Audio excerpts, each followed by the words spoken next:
But what is important, Mr. Chairman, that sabi ko na nga, personally, I really appreciate yung naging gesture ni General Wilkins in filing this motion for consideration, at the same time presenting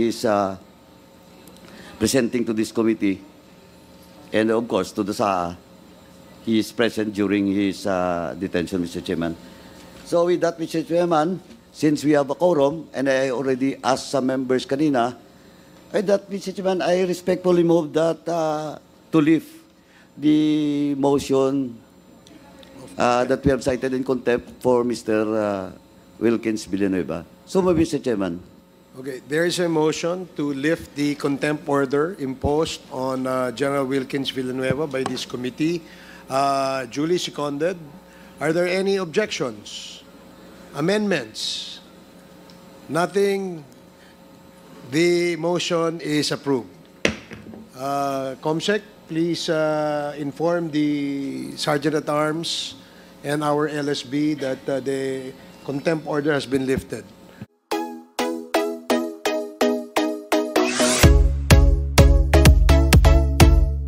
And good morning, everyone. Mr. Chairman, we have received a copy of the omnibus motion coming from former PDEA. Yeah, motion for this reconsideration coming from former PDEA Chief Mr. Wilkins Villanueva.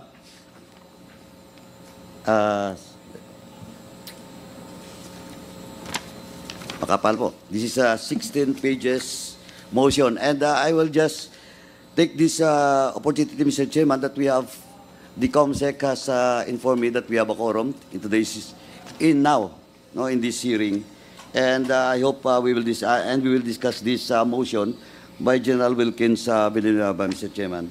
Now, and I do believe that the members of this committee has all had a copy of that motion for reconsideration of former PDEA Chief Wilkins Villanueva. Now, Mr. Chairman, just to get the gist of the motion for reconsideration, first and foremost, Mr. Chairman, I would like to, of course, to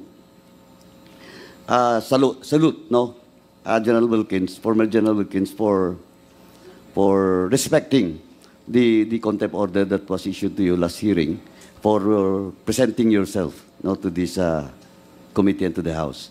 And with that, I salute you, former General Wilkins Villanueva. Now, to discuss, Mr. Chairman, just a few discussions with regards to the motion for the reconsideration. First, on the first paragraph, Mr. Chairman,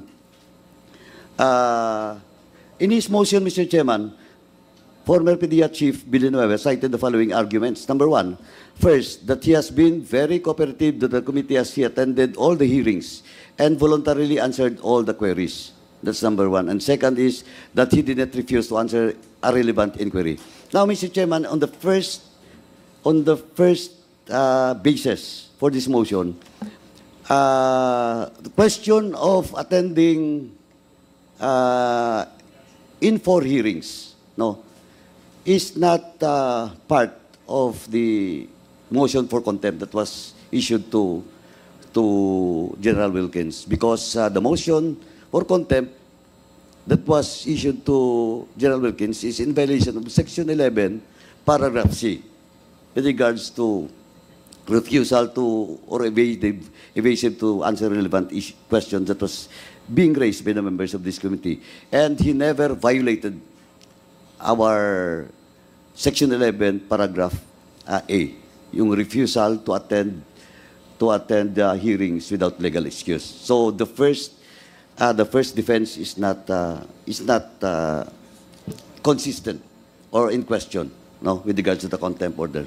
Now, as to the second argument, we'll discuss, Mr. Chairman, as to the second argument, because in the second argument, he quoted a portion of the decision of the Supreme Court in the case of Lincoln Ong versus the Senate, GR number 256401, dated March 28, 2023. Now, Mr. Chairman, the committee deemed it necessary to consider in toto the motion submitted as part of our commitment and constitutional functions. However, qualifications must first be made as to the application of the Supreme Court decisions in the case at hand. Now, Mr. Chairman, Mr. Wilkins cannot bank in arguments blindly on the aforementioned jurisprudence. Clearly, the circumstances surrounding Ong versus Senate will not squarely apply in the case of the contempt order for former PDEA Chief Villanueva. In the said case, Mr. Chairman, the court invalidated the contempt order by the Senate because of the denial of the due process when the Senate failed to give Ong the opportunity to explain why his testimony is not false and evasive.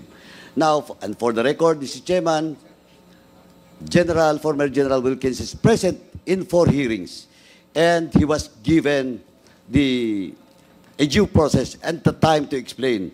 And paulit-ulit po, well, in fact, during the hearing, last hearing, before this representation moved to cite him in contempt, I warned him about his evasive answer to the question that was raised by Chairman Acop and, of course, Congressman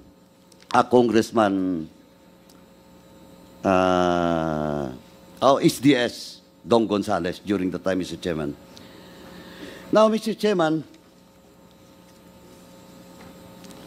I will not discuss anymore, Mr. Chairman, no, the other facts with regards to Lincoln Ong versus Senate, in which, sabi ko na nga, the decision of the Supreme Court will not apply in the case of General Wilkins Villanueva. Now, he's also quoting about the Senate versus Sumita. And once again, Mr. Chairman, the Senate versus Sumita case with regards to Secretary Neri is all about invoking the executive privilege that was invoked during the time. And it was the Supreme Court decision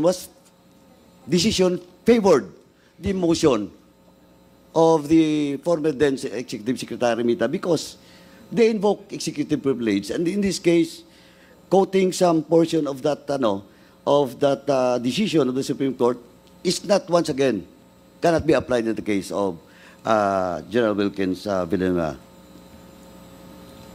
Now, Mr. Chairman, to end, Mr. Chairman, but on let me just quote the last part of the motion of General Wilkins.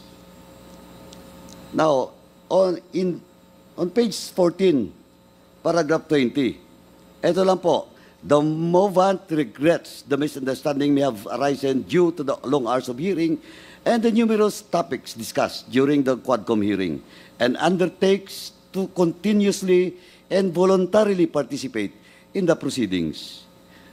Paragraph 21, Mr. Chairman, therefore, the movant appeals to the sound discretion of the Quadcom and humbly and respectfully ask that the Honorable Quadcom consider the totality of the circumstances and lift its contempt order against the movant. So, ang pag-intindi ko po, Mr. Chairman, the movant commitments that during today's hearing and the next hearing, he will cooperate and will answer the queries truthfully, no, that is being addressed to him. And again, Mr. Chairman, for the record, and once again, I really appreciate this motion for reconsideration of General Wilkins. Attached here with, Mr. Chairman, the verification and certification against Shopping Forum. Unlike in the case of Colonel Grijaldo and some other guest resource person that was cited in contempt, instead of filing a motion for reconsideration in this committee and the House, they filed it in the Supreme Court for the refutes. But anyway, Mr. Chairman, with that, Mr. Chairman, I will not discuss anymore with regards to the statement on paragraph 20 because we have to validate it because General Wilkins, you have quoted some, ito pa nga yung mga kinote mo dito na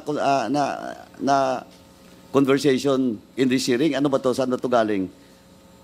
Yung transcript, yung interpretation to you and the answers coming from you and the questions of the members of this committee, quoting Chairman Acop, me, and the other members of this committee. Saan ba to galing? Sorry, please use the microphone. Sa YouTube yan, Mr. Chair, YouTube. pinanood namin ng nireview ko ulit yung Okay. whole. Sige, anyway, pagdating mamaya sa inyo, i-validate po natin, no? Yung question about it. But what is important, Mr. Chairman, that sabi ko na nga, personally, I really appreciate, no? Yung naging gesture ni General Wilkins in filing this motion for consideration, at the same time presenting to this committee, and of course to the SAA. He is present during his detention, Mr. Chairman. So with that, Mr. Chairman, since we have a quorum, and I already asked some members kanina, that, Mr. Chairman, I respectfully move that to lift the motion that we have cited in contempt for Mr. Wilkins Villanueva. So, Mr. Chairman. Okay, there is a motion to lift the contempt order imposed on General Wilkins Villanueva by this committee, duly seconded. Are there any objections? Amendments? Nothing. The motion is approved. Comsec, please inform the Sergeant at Arms and our LSB that the contempt order has been lifted.